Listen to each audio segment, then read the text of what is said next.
Welcome to WEFTEC Live. I am the host, Travis Loop. Now we're going to have a conversation about PFAS, obviously one of the hottest issues in the water sector right now.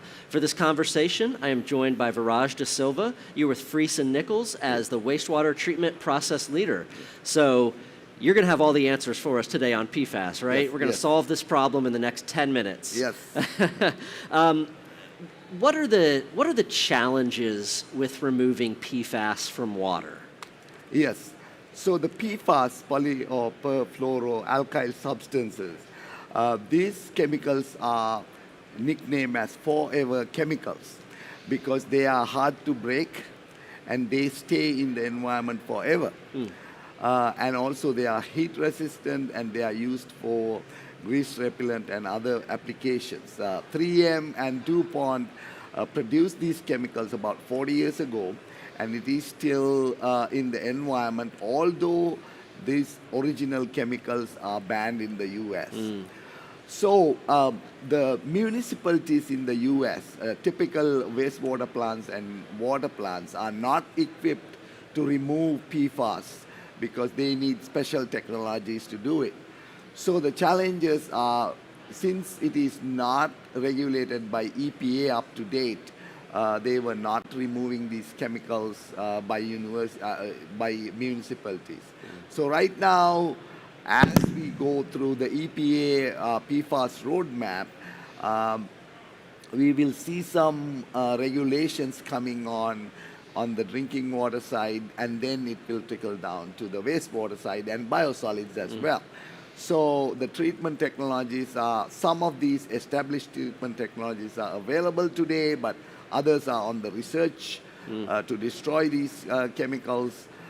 So there are some challenges faced by especially medium to small communities because they have to spend a lot of money to get this chemical out of their water systems. I live in an impacted community of Wilmington, North Carolina, where Gen X was in the river, and my utility just had to spend about $50 million to build a granular activated carbon system to deal with this.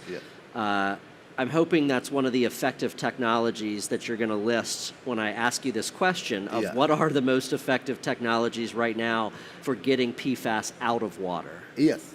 So the Cape Fear River was polluted by Gen X, and the water that takes from the Cape Fear River are using, I know, 2 treatment systems right now. The one you were just mentioning, where you are from, using 8 carbon granule activated systems, and they spend about 50 million years, right?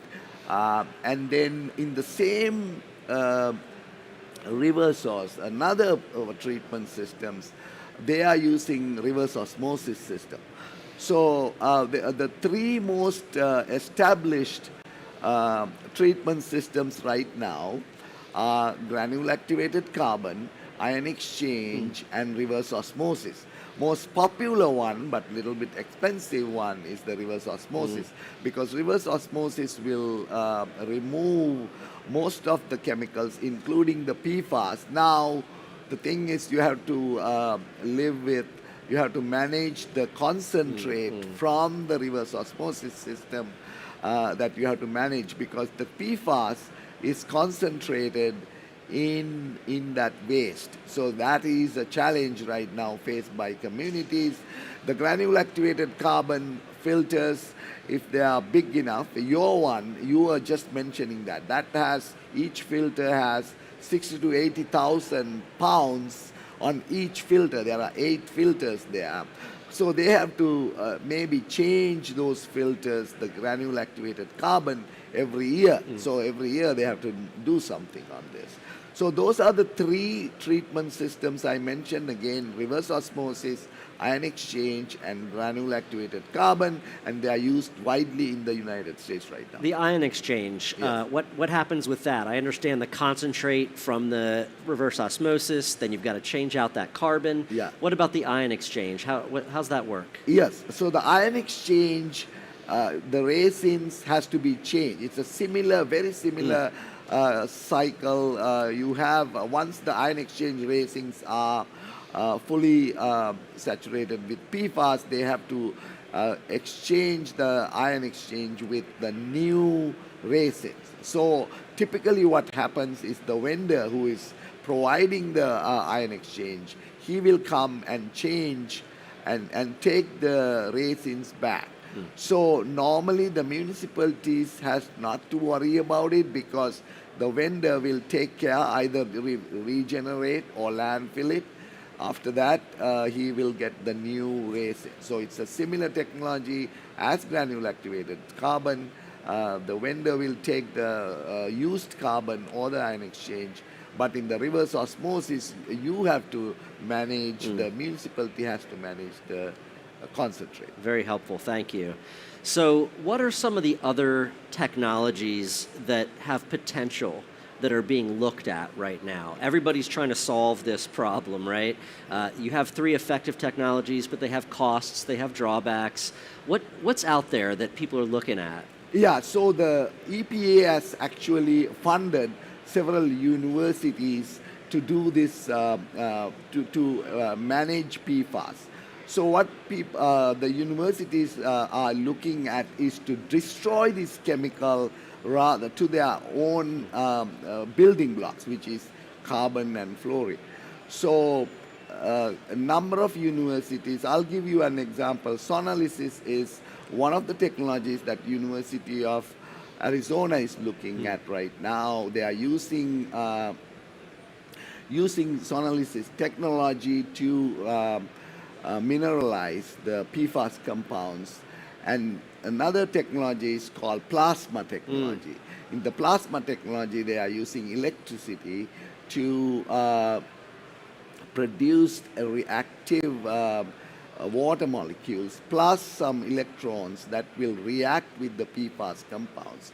So these both technologies are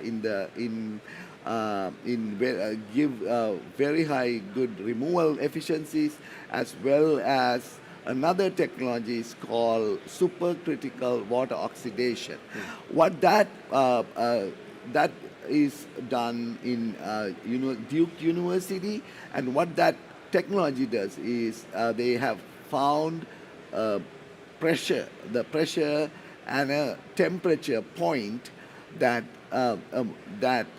the PFAS molecules can be destroyed at particular pressure and particular temperature. So now, right now, what they are doing right now is developing the full-scale systems to handle these type of destroy technologies. In addition, there is electrochemical oxidation to oxidize the PFAS chemicals to carbon dioxide and fluoride, and that is also having good results right now. So right now, I would say it will take a couple of more years to get it to very high, full-scale systems, as well as more economical, because these all technologies to break these systems need electricity and energy. So it's cost money. Sure. So I would say within like a couple of years, we will have established technologies will be added to destroyed technologies, which will be useful. And that's really what the goal is, to be able to destroy the PFAS, not just remove it and shift it somewhere else in the environment, right? Yes, that's what we want. Right. Okay, so in the last minute we have together, Viraj, 10 years from now, what are we going to be looking at when it comes to dealing with PFAS in the water sector? Yes. So the research that are funded by EPA and other organizations will have promising results, I'm pretty sure. Okay. And the destruction of the PFAS molecules will be in the works. I hope that these many technologies will be available even in this show, like WEFTEC, in about maybe 5 years from now. There will be vendors introducing these technologies, and that will benefit municipalities, water and wastewater utilities to handle PFAS, which is not available today. All right, so people need to make their plans for WEFTEC in 2027, let's say. Around then, they can come and see these PFAS removal technologies and really help solve this problem. Viraj, very insightful. Thank you so much for the conversation. Thank you all for watching WEFTEC Live. We're on here till about 1 o'clock Central today. We're back on tomorrow from 8 o'clock to 1 o'clock. Lots of great content, exclusive interviews. Thank you all for watching. Welcome.